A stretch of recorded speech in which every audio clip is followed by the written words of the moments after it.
ya video yose yakoze yihambura ubusa nyishize hanze. Minisitiri w'urubyiruko, noneho twongeyeho urubyiruko wo mu gihugu cya Uganda, yifata agafata ubusa bwe akayoyozo ke akagashyira hanze. Ibi bintu birakabije, ariko gusa uko bimeze urabona ko ari umukobwa mwiza uteye ibengeza. Wenda yarashaka kugira ngo abantu bataza akayoyozo ke batazigera bamujya kumuhengerereza mu maguru, ahubwo bazahengerereze ku mbuga nkoranyambaga. Ariko ibi bintu baba bakoze byose byaturutse ku muntu bita Ishanga, kuko niho baba babirebeye bakavuga ati uriye yakoze iyi video irataraninga iratwika, reka natwe tumwigana.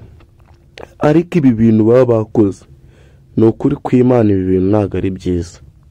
Urifata ugafata ikintu cyawe ukagishira. Njyewe iyi video niyo mpamvu nayibahigiye, nkavuga ati ibi bintu birakabije, namwe ni mubirebe. Murabona hariya video igitangira nakoresheje uburyo bushoboka bwose ku buryo murabasha kubona video uko byagenze. Iriya rero ni full video nabahaye kugira ngo namwe murebe ati n'uyu wabikoze. None ndifata mpita nabakorera isura yiwe uko yari ahagaze atari yabikora. Urabona n'umukobwa, uyu mukobwa rero gitajya ngo ni na mukuru, afite imyaka 21. Wenda imirire nuko yabaye myiza, kuko iwabo ntago bakenye, kuko urumva nyine kuba ari minisitiri, urumva nyine ni umuntu wihaye nyine ubasha kuba yafata icyo akeneye cyose. Rero uyu mukobwa bamutaye muri yombi, ariko nanjye nongera mugarukira kuko nta kosa na rimwe yigeze akora.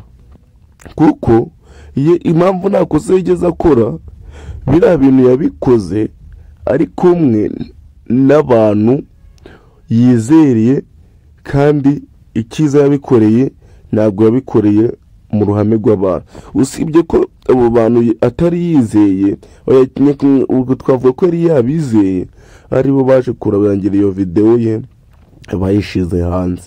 Ariko ngomeza mvuga ati ibi bintu ibihugu byose bisigaye bikorera ibi bintu, aba bantu baze babafata babafunge, nabo bumva ububabare bw'ibyo bintu baba bari kwerekana ayo masa.